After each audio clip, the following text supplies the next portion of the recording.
My father stood at the head of the boardroom table, staring at the financial report with trembling hands. The company he had spent 40 years building was just 72 hours away from complete bankruptcy. Every investor had walked away. Every bank had refused another loan. For the first time in my life, the man who believed he could solve any problem had run out of answers.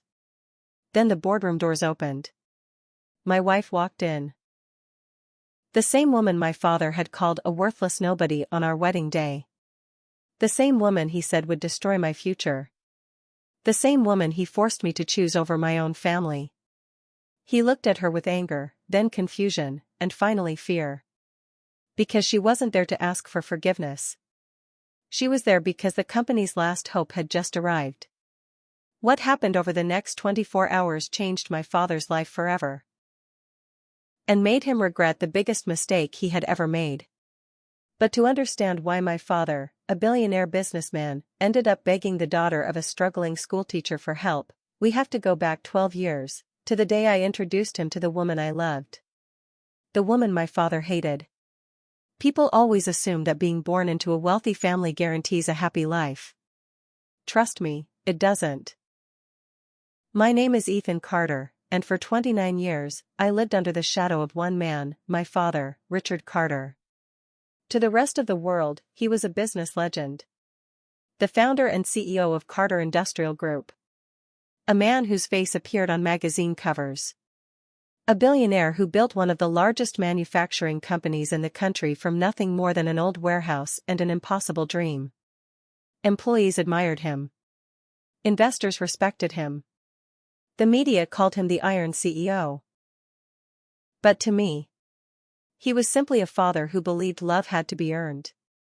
Growing up inside our enormous mansion felt less like living in a home and more like living inside a luxury hotel where everyone was afraid to make mistakes.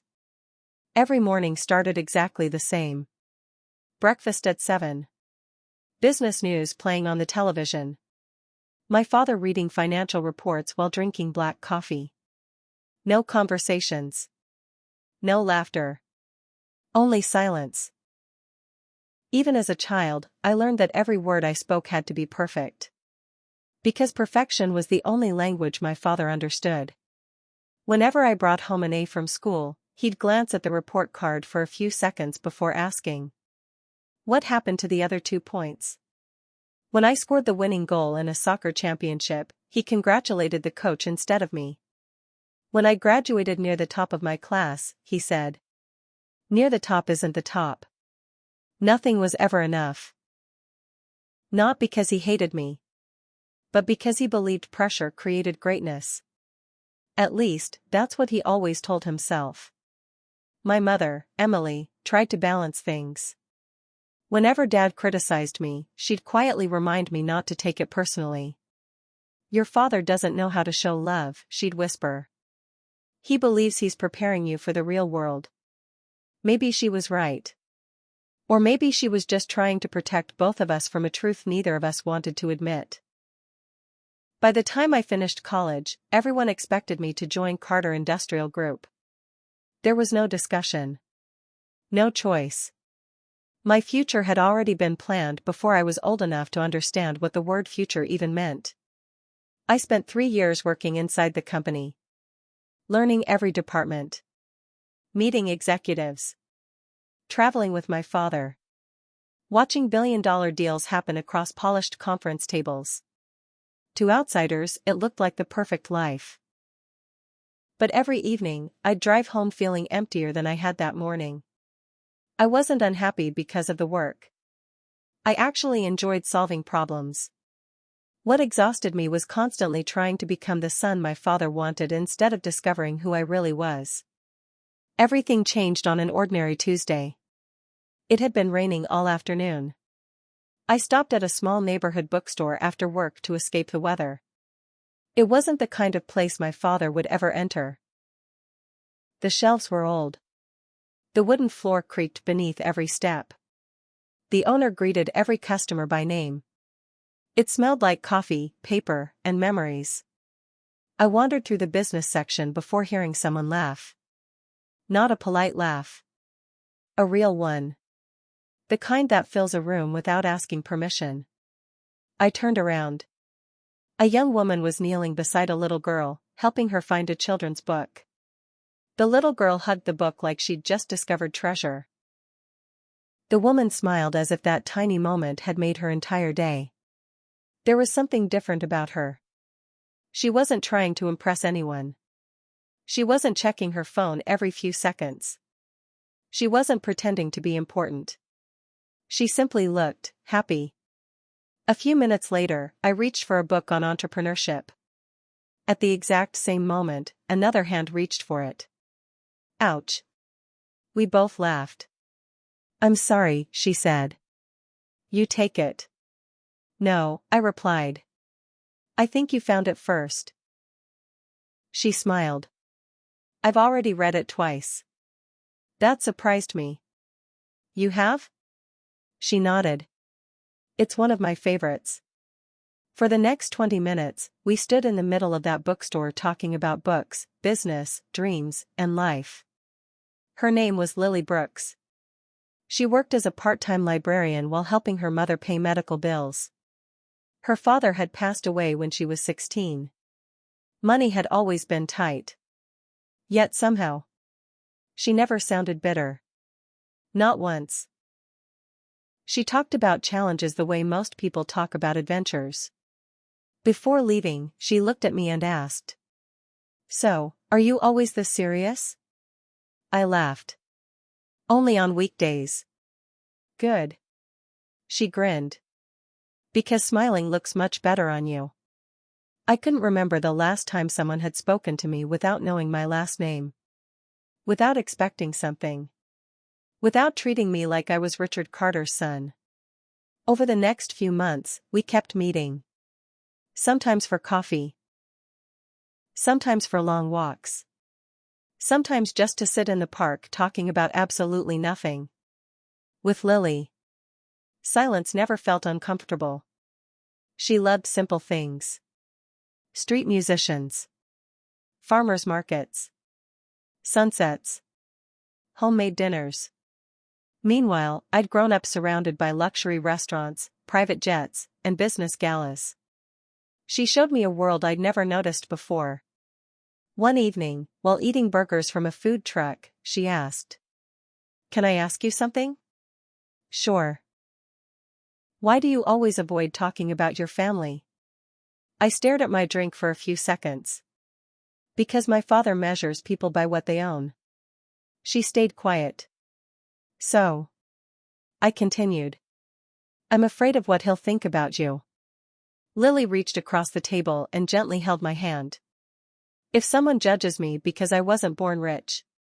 She smiled softly. "Then that's their loss, not mine." Those words stayed with me for days. For the first time in my life, I met someone who didn't care about power. Or money. Or status. She only cared about people. 6 months later, I knew I wanted to spend the rest of my life with her.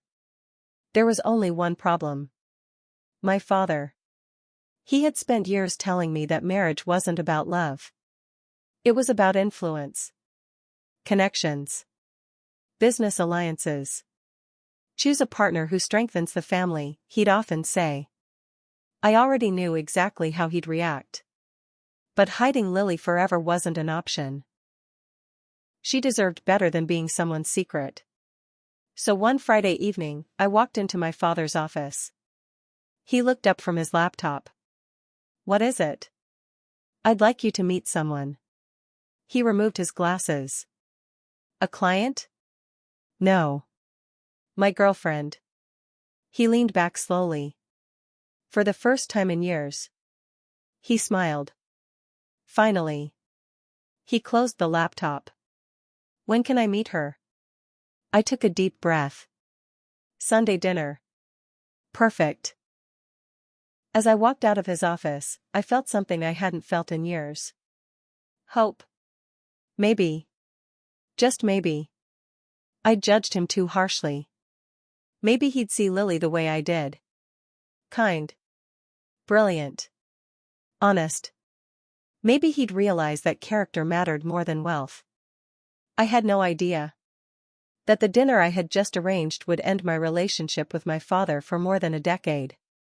Choose her, or lose your family.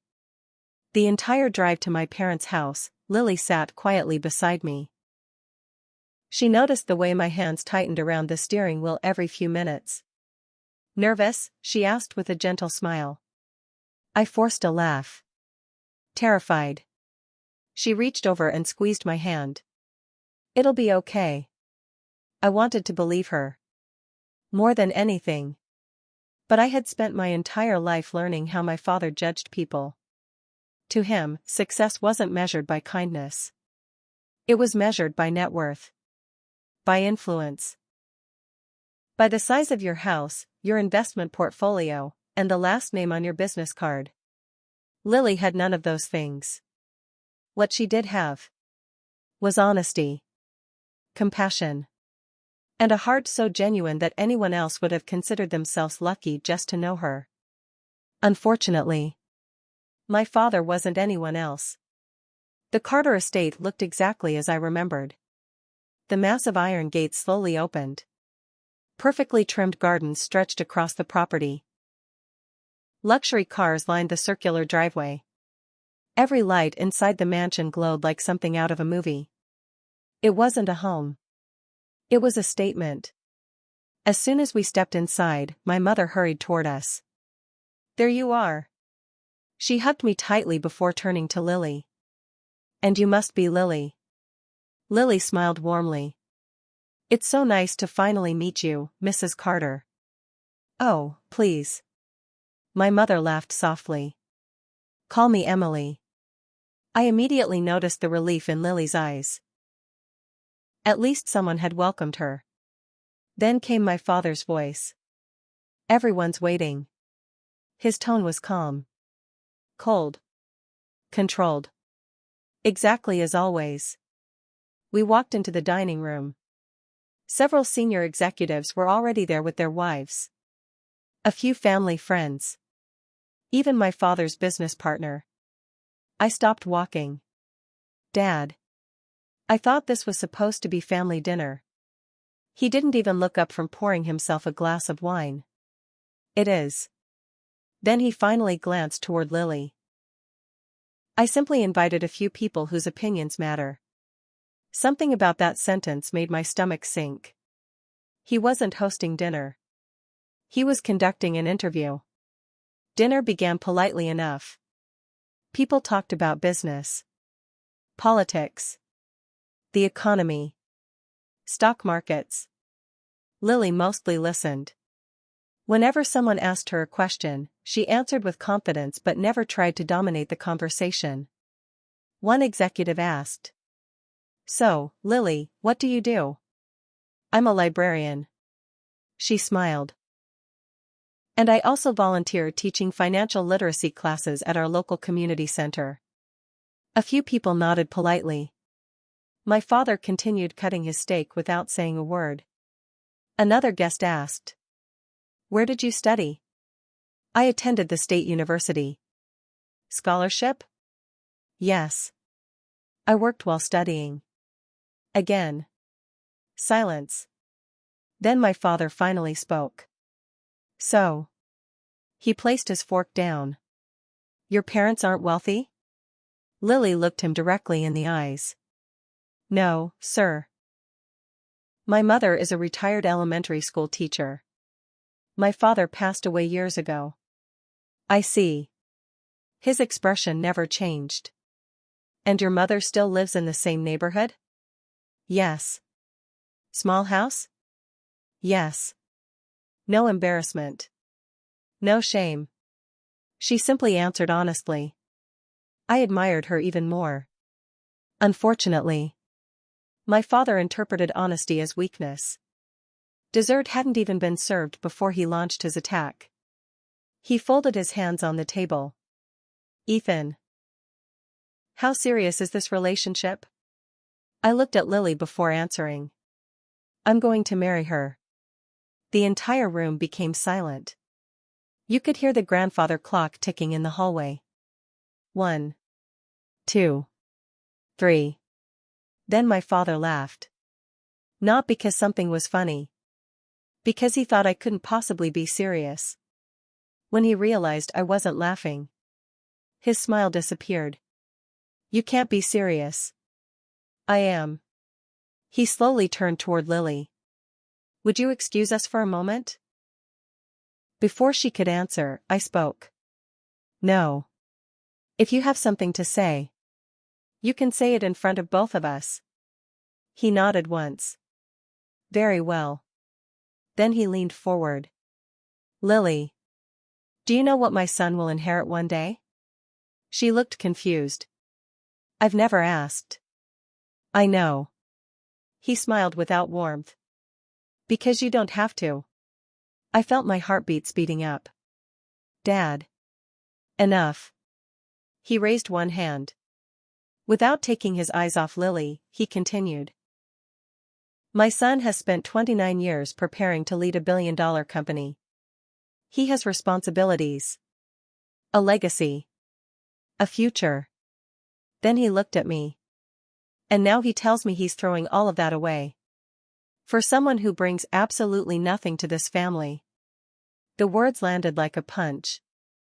Lily remained calm. I never asked Ethan for money. I've always supported myself. I'm sure you have. My father replied. But marriage isn't built on love. It's built on value. What exactly do you contribute? My education. My work ethic. My integrity. She answered quietly. And my love for your son. For a split second, I thought my father might actually listen. Instead, he laughed again. This time louder. My dear. Love doesn't keep companies alive. Love doesn't negotiate billion-dollar contracts. Love doesn't protect a family legacy. Then he looked around the table. As I suspected. A gold digger always speaks about love. The room froze. Every guest looked uncomfortable. My mother's face turned pale. Lily's smile disappeared. But she didn't cry. She didn't yell. She simply asked one question. Mr. Carter. If I were rich, would you still believe I only wanted your son's money? For the first time all evening, my father had no immediate answer. Then he stood. No. I'd simply assume you were smart enough to choose someone from your own social class. I had heard enough. I pushed my chair back. That's enough. You owe her an apology. My father slowly turned toward me. No. I owe you one. For failing to teach you that emotions are temporary. But bad decisions last forever. I love her. I replied. His expression hardened. No. You're infatuated. There is a difference. I've made my decision. So have I. He walked toward the fireplace. With his back facing us, he spoke the sentence that changed my life forever. If you marry this woman, you are no longer my son. The words echoed through the room.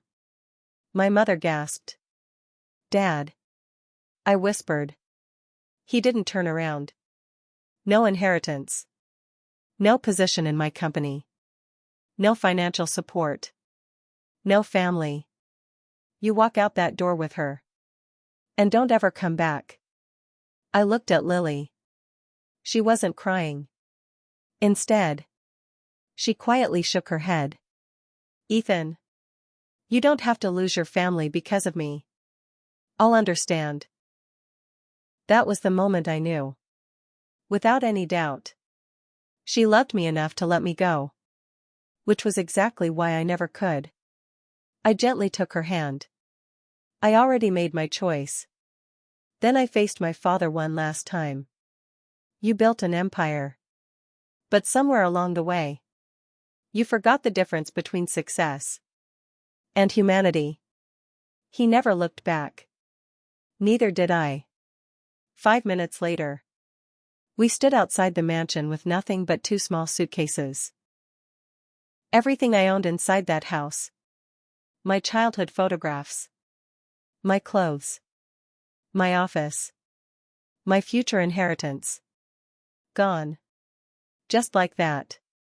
The heavy iron gate slowly closed behind us. Lily looked at me with tears finally filling her eyes. I'm sorry. I smiled through my own pain. Don't be.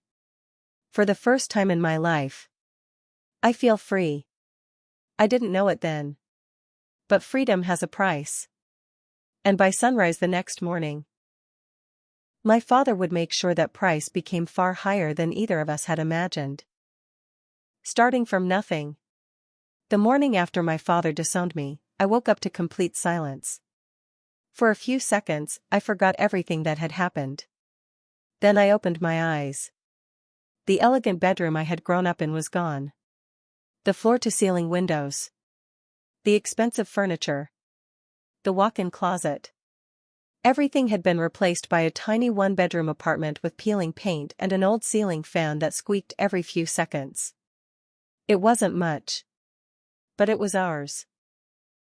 Lily was already awake. She stood by the small kitchen window, making coffee with a machine that looked older than both of us. When she noticed me looking at her, she smiled. Good morning, husband. I couldn't help smiling back. Even after everything we'd lost, she still found a reason to smile. Morning. She handed me a chipped coffee mug. I'm sorry. She frowned. For what? You married a man who lost everything in less than 24 hours. She walked over and gently touched my face. No. I married a man who was willing to lose everything for the people he loves. There's a big difference. Those words stayed with me longer than she probably realized. By 9 o'clock that morning, reality hit us. Bills. Rent. Groceries. Utilities. Unlike my old life, money suddenly mattered.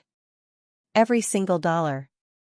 I opened my laptop and started applying for executive positions. With my education and years of experience at Carter Industrial Group, I wasn't worried.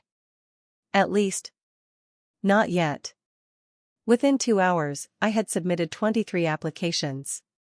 By lunchtime, my phone rang. Mr. Carter? Yes. This is Karen from Silverstone Manufacturing. We've reviewed your resume. I smiled. Wonderful. We'd love to interview you. Relief washed over me. Finally. Some good news. Then her voice changed. I'm terribly sorry. We've just been informed that the position has been filled. So quickly? Yes. I'm really sorry. The call ended. Strange. But not impossible. I continued sending applications. Another hour passed. Another phone call. Another interview. Another cancellation. Then another. And another. By the end of the day, 7 companies had contacted me. 7 companies had cancelled within minutes. It didn't make sense. Until my former colleague, Daniel, secretly called me. Ethan. You need to stop applying. What? They're all getting the same phone call. What phone call? Daniel lowered his voice. Your father. I felt my stomach tighten. He personally called every major company.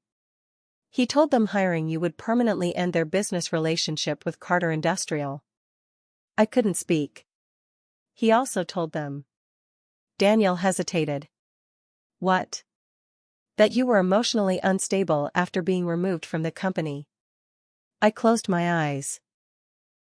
My own father was destroying my career. Not because I had failed, but because I had fallen in love. I'm sorry. Daniel whispered. I wish I could help. The line went dead.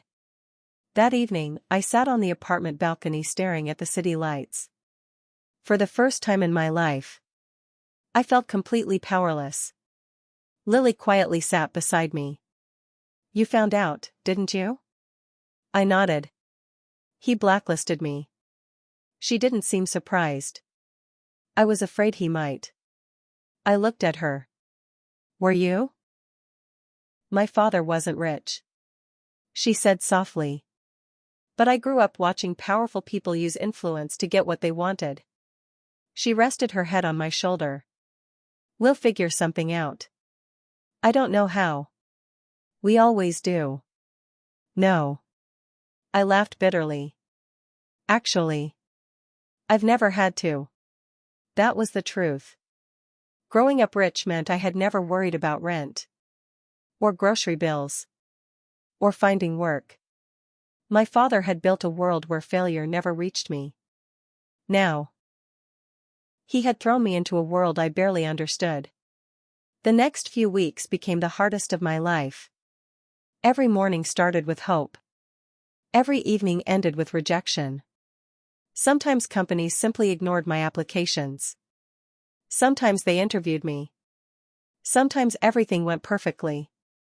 Until they learned my last name. Then the emails arrived. We've decided to move forward with another candidate. We appreciate your interest. We wish you success. One rejection after another. After the 32nd rejection, I stopped counting. Money disappeared faster than we expected. One afternoon, I found Lily sitting at the kitchen table with a notebook. She was calculating expenses. Rent. Electricity.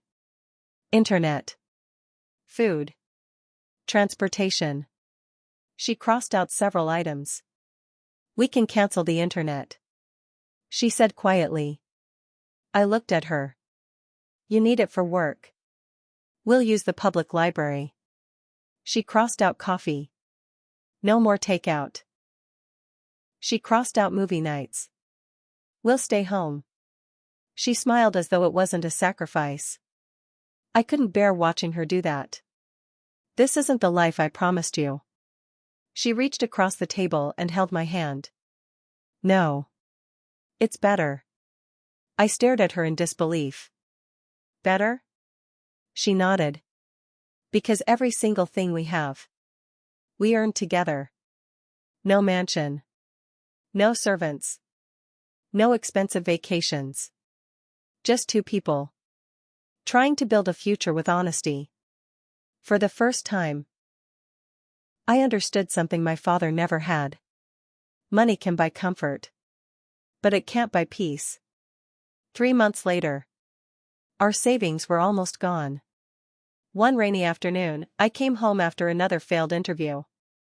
The apartment was unusually quiet. Lily? No answer. I walked into the living room. She was sitting on the floor surrounded by notebooks, business magazines, financial reports, and pages filled with handwritten notes. There had to be hundreds of them. What are you doing? She looked up with excitement in her eyes. I think. She smiled. I found something.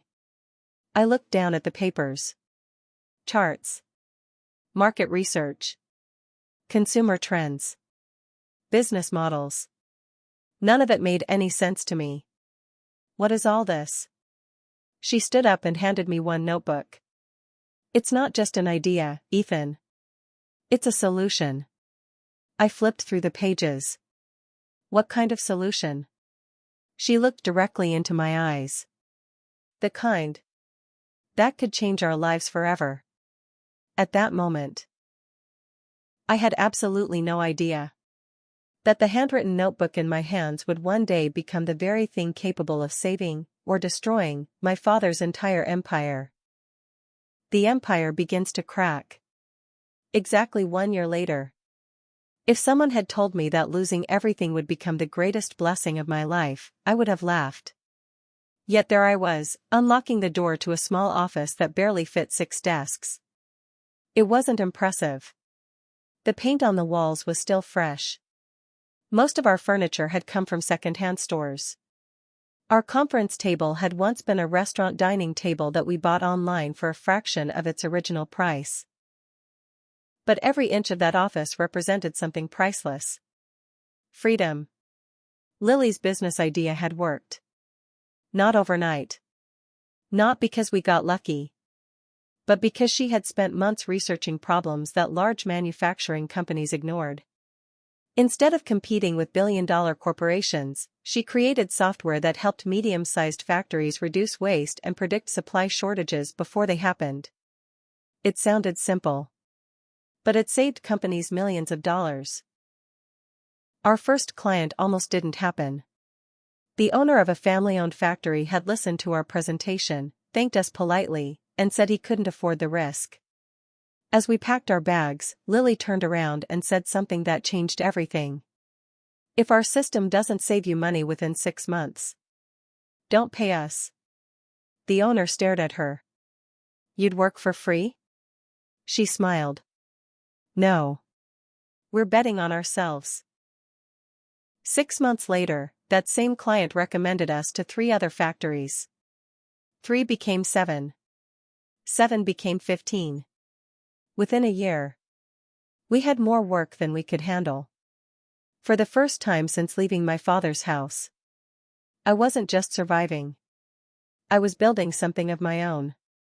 One Friday afternoon, I walked into Lily's office carrying 2 coffee cups. She was staring at the computer screen with the same focused expression I'd seen hundreds of times before. You've been working for 4 hours straight, I said. She accepted the coffee without taking her eyes off the monitor.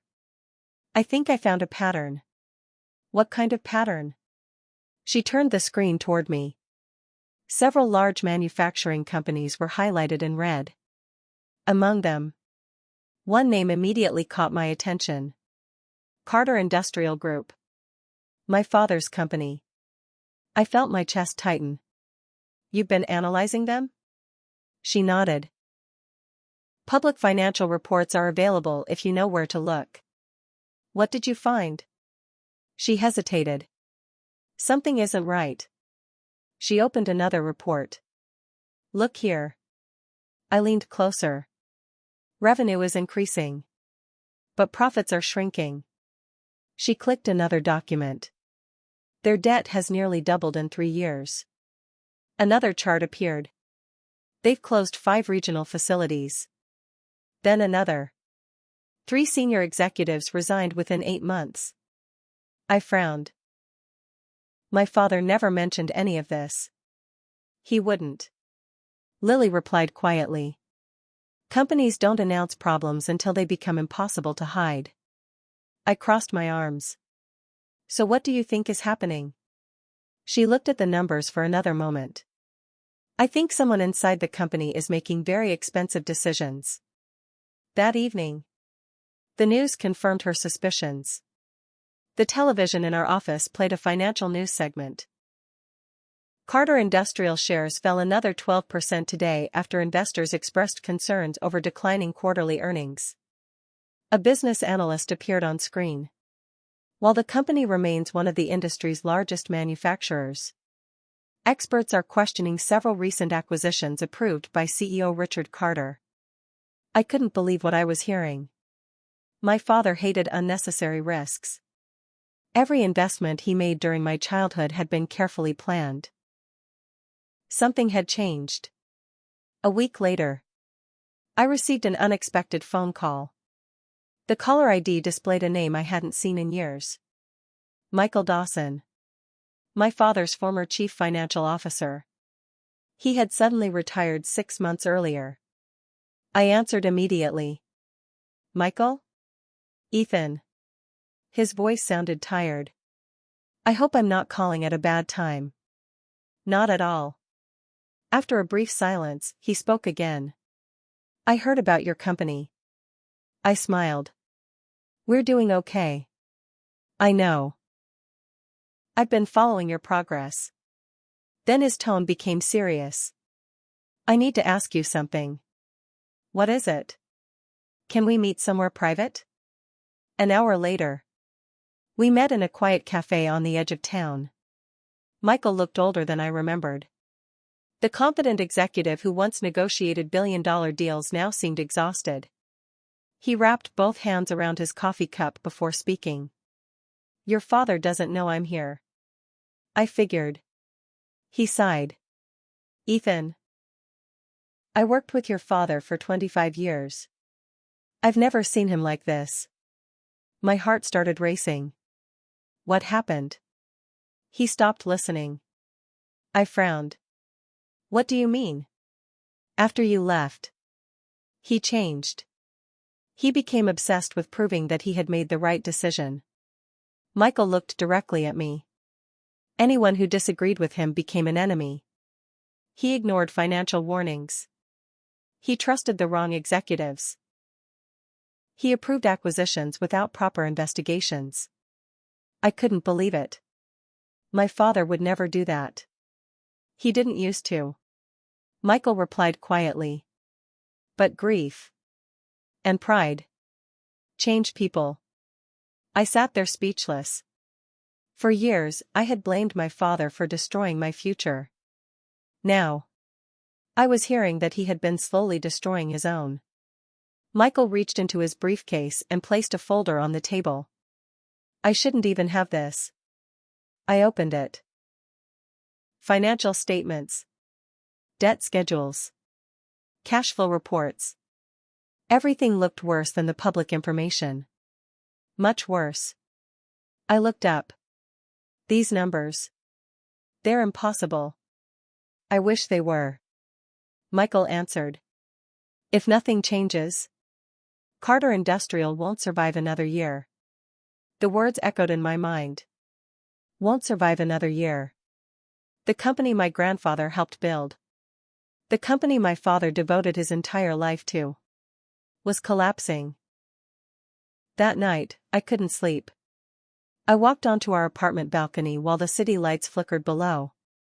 A few minutes later, Lily joined me with 2 blankets. You've been out here for an hour. She said softly. I nodded. I keep thinking about him. She understood immediately.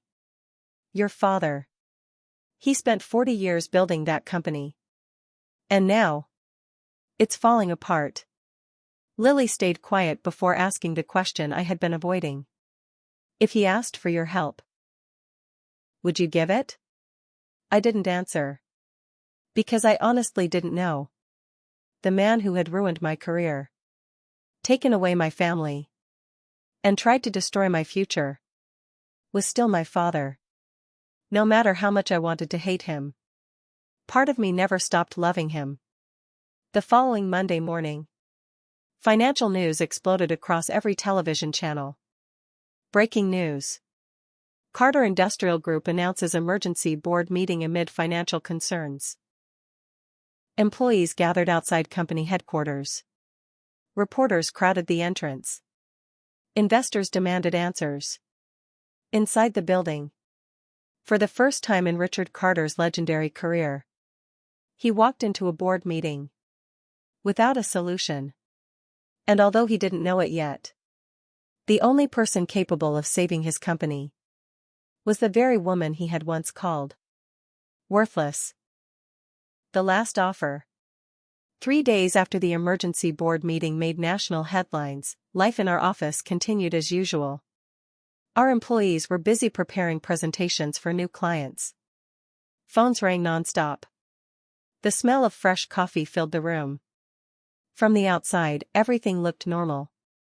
But my mind was somewhere else. Every television in every cafe seemed to be talking about Carter Industrial. Every business website carried another article. Every headline asked the same question. Could one of America's oldest manufacturing companies survive another month? I tried to ignore it. After all, that company had stopped being my responsibility the day my father told me I was no longer his son. At least, that's what I kept telling myself. Around noon, my assistant knocked on my office door. Ethan? There's someone here to see you. Do they have an appointment? She shook her head. No. They said it's personal. I walked into the reception area. Standing near the entrance was a man I hadn't seen in over 10 years. George Collins. Our family's longtime attorney. The man who had handled every major legal matter for my father since I was a teenager. His hair had turned almost completely gray. But his calm expression hadn't changed. Ethan. He extended his hand. It's good to see you. I shook it. I wish it were under different circumstances. He smiled sadly. So do I. We sat in the conference room. For several moments, neither of us spoke. Finally, George placed a leather folder on the table. Your father asked me to deliver this. I don't want anything from him. George nodded. I expected you to say that.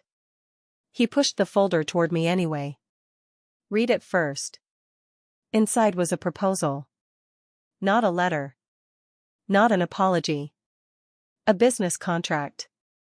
I couldn't believe what I was reading. Richard Carter was offering to purchase our software company for nearly 5 times its estimated market value. I looked up. He's trying to buy us? George sighed. No. He's trying to save his company. He believes your technology could reduce operational costs immediately. I closed the folder. And what does he offer besides money? George hesitated. A seat on the executive board. I laughed. After everything that had happened, my father still believed every problem could be solved with money and power. He still doesn't understand. George looked at me carefully. No. I don't think he does. That evening, I showed Lily the proposal. She read every page without saying a word. When she finished, she quietly closed the folder. What do you think? I asked. She didn't answer immediately. Instead, she walked toward the window overlooking the city. Your father isn't buying software. She finally said. He's buying time. What do you mean? She turned toward me. His company isn't just losing money. It's losing confidence. If investors believe he has a solution, they'll stay.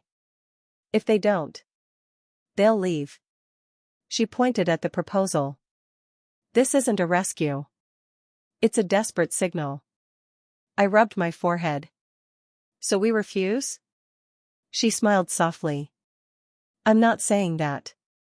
I'm saying we shouldn't make decisions based on anger. That was one of the things I loved most about Lily. She never allowed emotions to make important decisions. Not even after everything my father had done to us.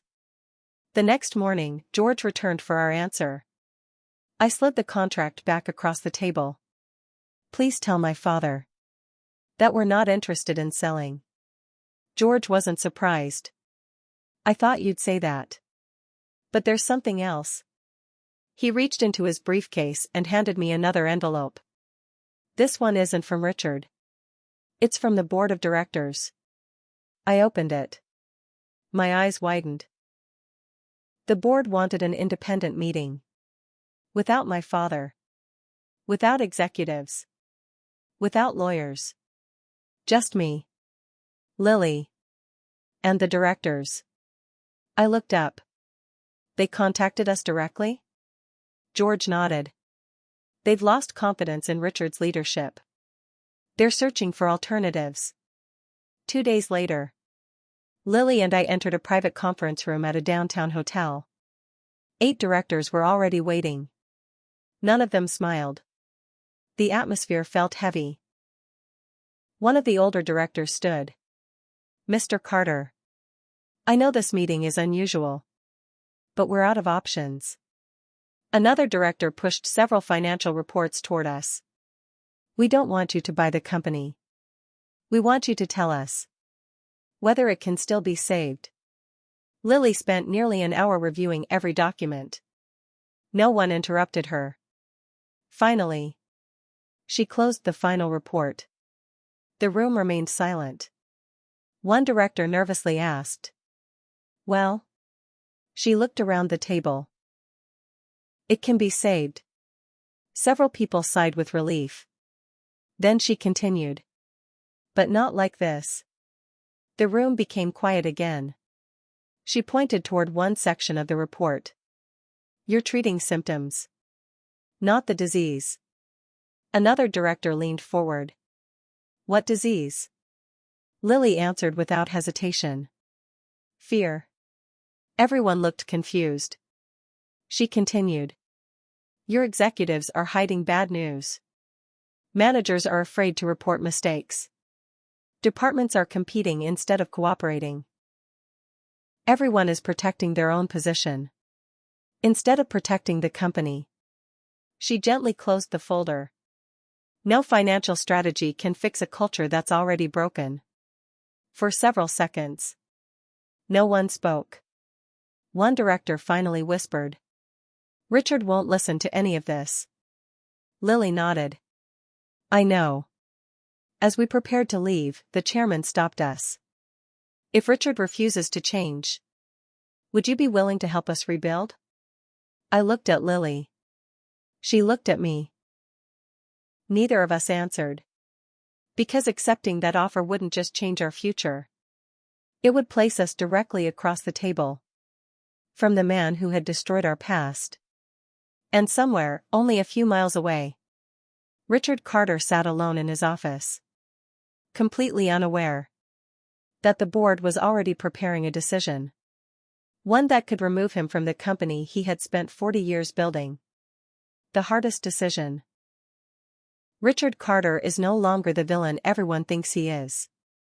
His biggest enemy isn't Ethan anymore, it's someone inside his own company. Ethan and Lily discover that the company's financial problems weren't caused only by Richard's bad decisions. The Chief Operating Officer, COO, Victor Hayes, has been secretly manipulating contracts, hiding losses, and steering business to companies he secretly controls. Victor encouraged Richard to make risky acquisitions because he profited from them. Richard trusted Victor like family and ignored everyone else's warnings. Meanwhile, the board asks Lily to investigate the company's finances, not to save Richard, but to protect thousands of employees who could lose their jobs. At first Ethan refuses.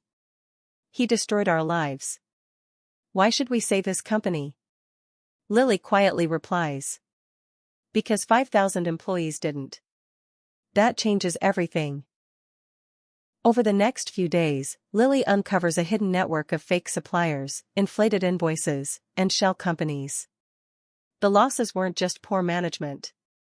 Millions of dollars had been stolen. Then comes the biggest surprise. Victor discovers Lily's investigation. He deletes company files. He threatens witnesses. He even tries to blame Richard for the fraud. The board calls an emergency meeting. Richard walks into the room expecting to be fired. Instead, Lily projects dozens of financial records onto the screen.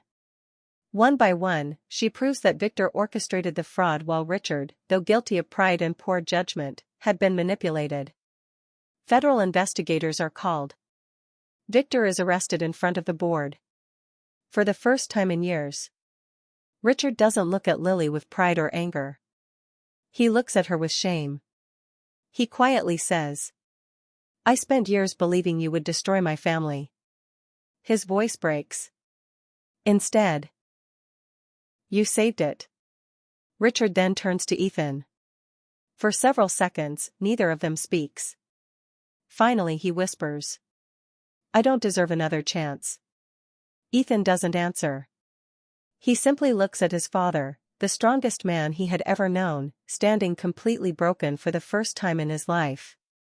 Richard announces that he is resigning as CEO.